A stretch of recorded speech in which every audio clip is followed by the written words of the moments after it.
In this video, we'll be focusing on an OET Reading Part C practice worksheet. You'll have 2 minutes to answer each question, followed by a detailed explanation of the correct answer.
The correct answer to this question is option C. Can cause debilitating symptoms. The question is, what fact about food allergies is highlighted in the case of Lucy Smith? Reading the paragraph, Lucy Smith was strolling through Canberra last July. Within moments she couldn't stand, gripped by pain so severe she feared she would pass out, the first sign of paralysing diarrhea. This dramatic episode turned out to be caused by a newly acquired food allergy to red meat. The food allergies affect 1% of the adult population of Australia. Most don't hit with the same force as Lucy's, but the physical and mental impact can nonetheless turn a person's life upside down and may even be life-threatening. Lucy deduced that she was allergic to red meat, one of the less common allergenic foodstuffs. Only after several further attacks of varying severity was her suspicion eventually confirmed by a specialist.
The correct answer to this question is D. The distinction between them and allergies is not widely appreciated, the highlighted section.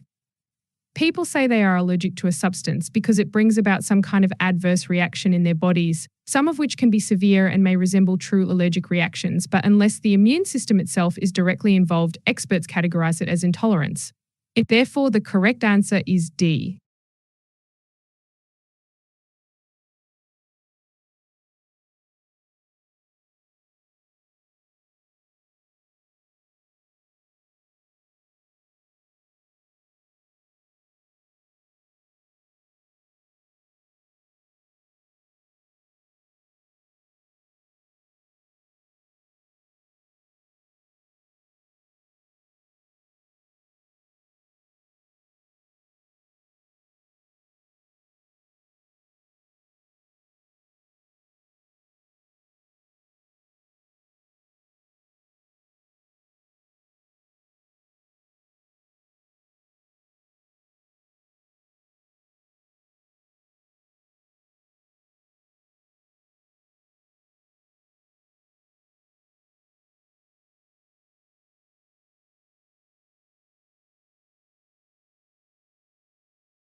The correct answer for this question is C. Why the skin prick test may not accurately diagnose food intolerance. The paragraph says that this testing method is, however, somewhat unreliable in detecting intolerances because while not fully understood, they operate via a different biological mechanism, possibly involving chemicals in food irritating nerve endings in the body.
The correct answer to this question is A.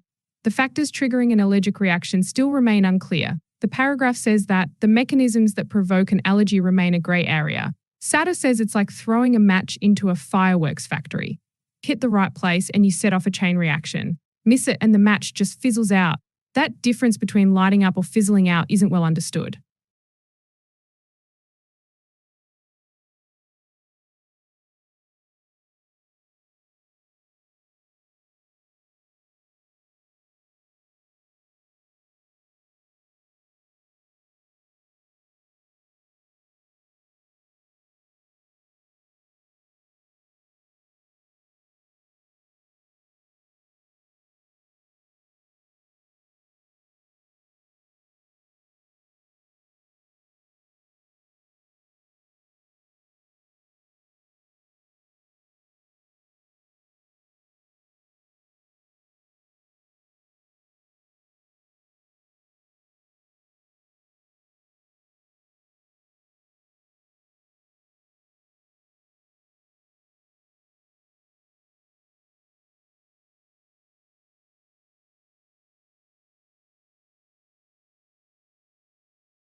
The correct answer to this question is B. They directly contradict each other.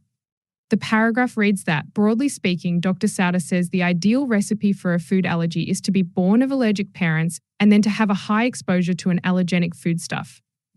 But there are so many exceptions to this rule that authors are clearly at work, and who's to say what high exposure is anyway? In contrast, the so-called hygiene hypothesis suggests too low an exposure to allergens is to blame.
The question is, what does the phrase "this rule" in the fifth paragraph refer to? The correct answer to this question is D. The order of events most commonly found prior to allergic attacks. In the paragraph, Dr. Sauter says the ideal recipe for a food allergy is to be born of allergic parents and then to have a high exposure to an allergenic foodstuff. But there are so many exceptions to this rule that other forces are clearly at work, and who's to say what high exposure is anyway?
The answer to this question is C.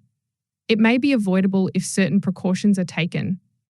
The paragraph reads that since the immaturity of babies' immune systems might make them more vulnerable to an inherited allergic tendency, women in allergic families could be advised to avoid certain foods during pregnancy and breastfeeding.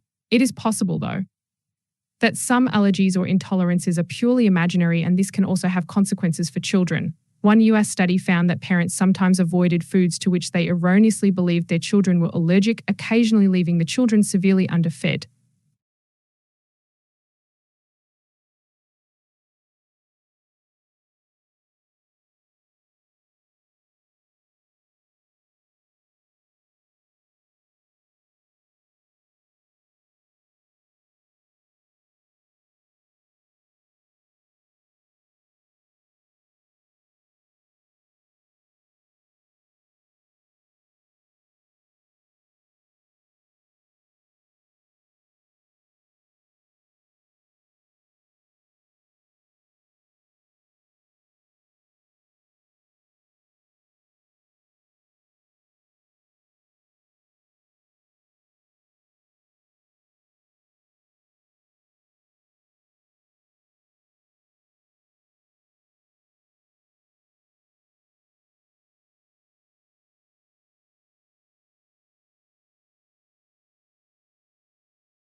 The answer to the question is A, attempts to improve eating habits.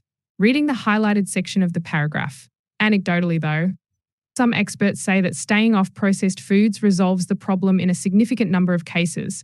Dr. Sauter speculates that a rise in peanut allergy cases makes up the bulk of the increase in food allergies. Greater exposure has probably allowed more peanut allergies to flourish, she thinks. Peanut consumption per capita is rising. It's a common ingredient in Asian and vegetarian dishes, which have grown in popularity, and the diet-conscious population is increasingly turning to nuts as a source of healthy fats.